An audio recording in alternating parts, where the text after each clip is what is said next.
All right, let's dive right in. Today we're talking about something absolutely critical in the world of crypto: the digital highways, the bridges that connect all the different blockchain universes. So let me ask you a question. Let's say you own some Bitcoin, you've got some stuff on Ethereum, maybe you've even dabbled in Solana. Why can't you just move them around easily? It feels like they're all trapped on their own separate digital islands, right? Well, this is the exact problem that cross-chain bridges were built to solve. The reason they're trapped is that every single blockchain is basically its own country. I mean, look at Bitcoin and Ethereum. They have totally different models for how they work, different goals, and completely unique sets of rules. They just weren't designed to talk to each other. To put it another way, just imagine you land in London with a pocket full of Nigerian naira. You can't just walk into a cafe and buy a coffee, right? You have to find a currency exchange first. Without it, your money is basically useless there. That feeling, that is exactly what blockchain isolation is like. So if all these blockchains are like isolated countries, how do we build the trade routes between them? Well, that's where cross-chain bridges come into the picture. This is the technology that's literally connecting these separate crypto economies. Okay, to really get how bridges work, you first have to understand this key idea of a wrapped asset. Now, what's wild is that you're not actually teleporting the original coin. A wrapped asset is more like a digital IOU. It's a stand-in token on the new chain, and it's backed one-to-one by the real asset, which is locked up, safe and sound.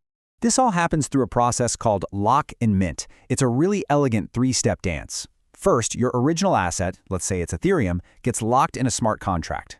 Second, the bridge jumps in and verifies that lock. And third, once that's confirmed, an equivalent wrapped ETH is created or minted on the new chain. You know, the perfect analogy is a gold certificate. You don't walk around with heavy gold bars in your pocket. No way. You deposit them in a secure vault, and you get a certificate that represents that gold. You can trade that certificate, all while knowing the real gold is still sitting there, completely safe. It's the same idea. Okay, so we've covered the mechanics, the how. But what does this technology actually unlock for us? Let's get into why these bridges are such a massive game changer for the entire Web3 space. This is where it gets really exciting. Suddenly, the entire crypto universe just opens up. You can move your funds around to find better yields in DeFi, creating a truly global and competitive market. Your NFTs? They're no longer stuck in one ecosystem. You can move them across different metaverses. And that super rare sword you won in one game? You could potentially take it to a completely different game. This is what true digital ownership is all about. And this stuff has a real-world impact. Think about a crypto trader in Lagos, where the gas fees on Ethereum might just be way too expensive.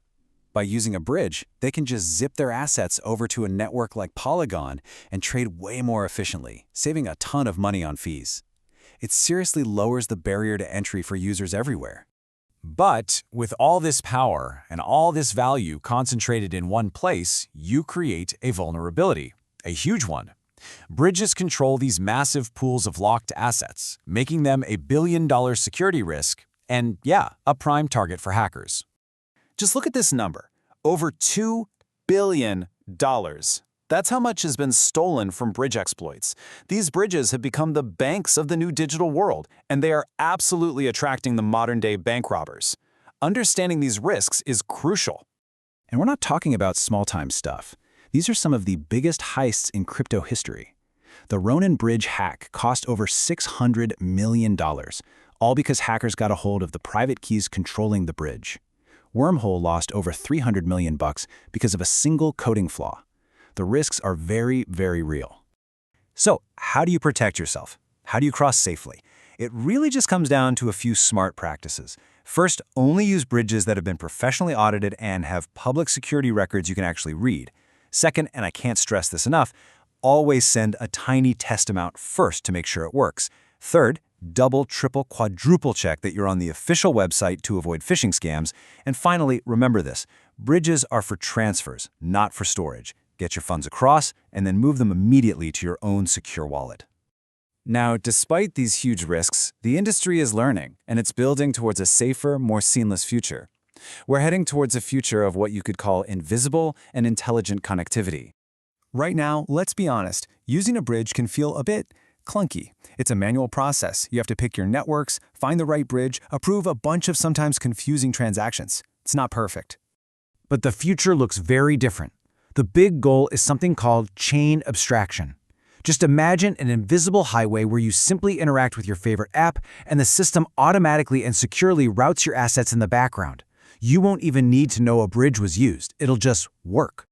And that brings us to a final, really powerful idea. This quote just captures the whole thing perfectly.